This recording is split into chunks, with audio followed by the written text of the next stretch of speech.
क्या महाभारत में छिपा है आइंस्टाइन की टाइम ट्रेवल थ्योरी का रहस्य? क्या हमारे पूर्वज समय और भौतिक विज्ञान के ऐसे नियमों को पहले से जानते थे जिन्हें आज आधुनिक विज्ञान सिद्ध कर रहा है?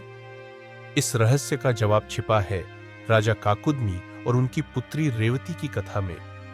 एक ऐसी घटना जो समय के नियमों को तोड़ती है। राजा काकुदमी अपनी पुत्री रेवती के लिए एक योग्य वर की खोज में पूरे पृथ्वी लोक में भटकते रहे, किंतु उन्हें कोई भी उपयुक्त वर नहीं मिला। समय बीत रहा था। राजा चिंतित थे। अगर मेरी पुत्री का विवाह नहीं हुआ तो उसके भविष्य का क्या होगा? यही चिंता उन्हें अंदर से खोखला कर रही थी। आखिरकार उन्होंने निर्णय लिया, यदि पृथ्वी पर उत्तर नहीं मिला तो क्यों न स्वयं ब्रह्मा जी से मार्गदर्शन लिया जाए। राजा काकुदमी अपनी पुत्री के साथ ब्रह्मालोक की ओर प्रस्थान कर गए। ब्रह्मालोक में पहुंचने के बाद राजा को थोड़ी देर प्रतीक्षा करने को कहा गया।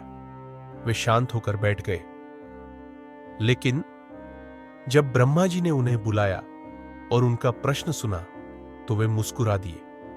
राजन, जिस समय तुम प्रतीक्षा कर रहे थे पृथ्वी पर सदियां बीत चुकी है।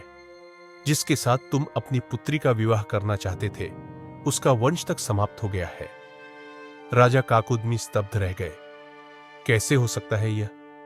लेकिन ब्रह्मा जी ने समझाया, हर लोक का समय अलग अलग गति से चलता है। पृथ्वी पर जो कुछ ही पल थे ब्रह्मा लोक में वे कई युगों में बदल गए। यही तो था समय का सबसे अद्भुत रहस्य। आज आधुनिक विज्ञान में अल्बर्ट आइंस्टाइन ने इसी सिद्धांत को थ्योरी ऑफ रिलेटिविटी यानी सापेक्षता के सिद्धांत के रूप में समझाया।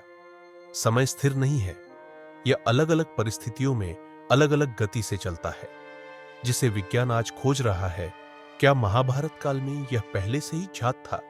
तो अब सवाल उठता है, क्या हम सच में आगे बढ़ रहे हैं या बस वही दोहरा रहे हैं जो हमारे पूर्वज पहले से जानते थे?